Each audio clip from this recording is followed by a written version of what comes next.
Mr. Speaker, we waste a lot of time in the House Judiciary Committee passing bills we've already passed year after year that go nowhere. But now evidence is growing that our elections were interfered with by a foreign adversary, evidence that the President and the Attorney General have been less than truthful about their meetings and relationship with this foreign adversary, and other committees in this body in the Senate and at the Justice Department have launched investigations into the behavior and truthfulness of the President, his subordinates, his family. But from the House Judiciary Committee, we have heard exactly nothing, not a peep, not a hearing or a subpoena, nada, zip, nothing, just crickets. When I joined the Judiciary Committee, I remember hearing something about how the committee has jurisdiction over the enforcement of laws, the courts, the conduct of the executive branch, especially when it comes to law enforcement agencies like the FBI, Justice Department, activities that may or may not be criminal. And guess what? I was right. You need look no further than the committee's website, where it proudly proclaims, quote, "The committee's weighty agenda has frequently placed it in the central role in American politics, most notably during its consideration of impeachment charges against presidents of the United States in both 1974 and 1998. So with all due respect to the Intelligence Committee, the Oversight Committees, and our colleagues in the Senate, it is the Judiciary Committee in the House where impeachment begins. We are like the grand jury of the House of Representatives when it comes to impeachment.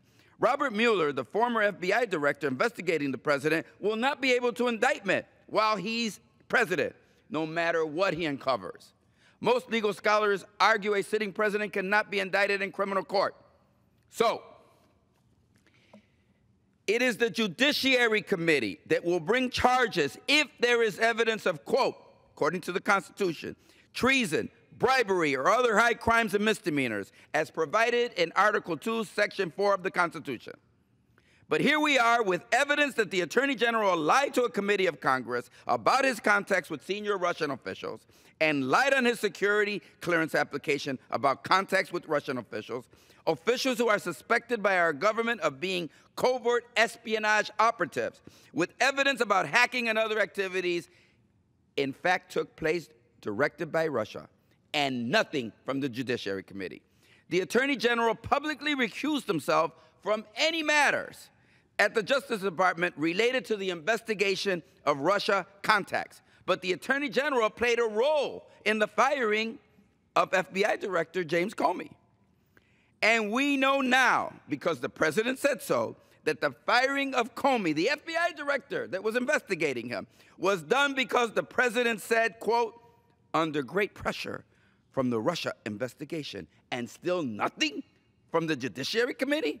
Now let's go back to those 2 dates when the committee, the Judiciary Committee, says we played a central role in American politics. In 1974, we had a criminal conspiracy that involved tampering with elections that went all the way to the Oval Office.